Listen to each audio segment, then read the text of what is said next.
companies like TranzAct are in the market each and every day buying freight.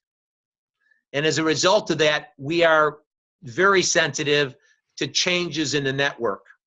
And you know, recently I was talking to a senior logistics person, and I said, you know, if you're doing business the way you were doing business 3 years ago, even, you know, it used to be 5 years, 3 years, and I could even make the argument 2 years, you really need to go back and assess, is that the best way of doing business?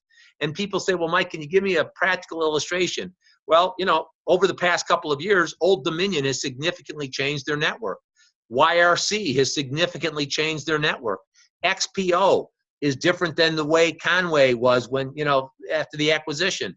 XPO has spun off their Truckload group, what used to be the old CFI.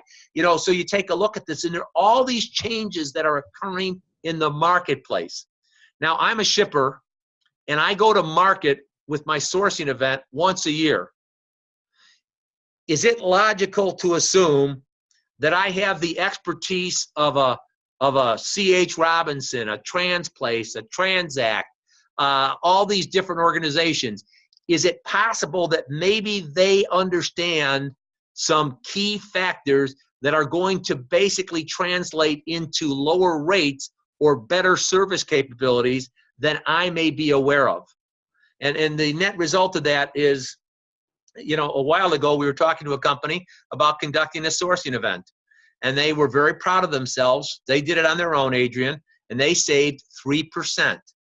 And they were, you know, just about breaking their arms, patting themselves on the back. Well, they had given us an ability, you know, data, and we had benchmarked that data, and we thought there was 12 to 14% out there with our eyes closed. So I said to the VP of Transportation, congratulations, you saved 3%, but you left about 10% on the table. Have a nice day. You know, and those are the types of, you know, factors that a good third party can at least work with you. And even if you choose not to retain a third party, Adrian, you know, one of the things that, you know, the way we've built our business and the way others have built their business as well is, you know, if people come and ask for us, ask for help, we want to see you do well.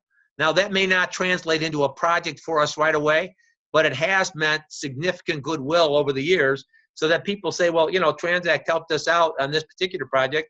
They didn't charge us anything for it. You know, like the benchmarking we're doing today. We've done a lot of benchmarks for people just to give them a snapshot of where they're at in the marketplace.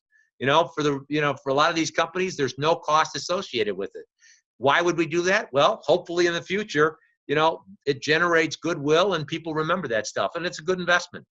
Yeah, no, great point. I mean, sometimes you do have to provide, you know, some insight and some visibility in terms of what the opportunities are to kind of get the wheels moving.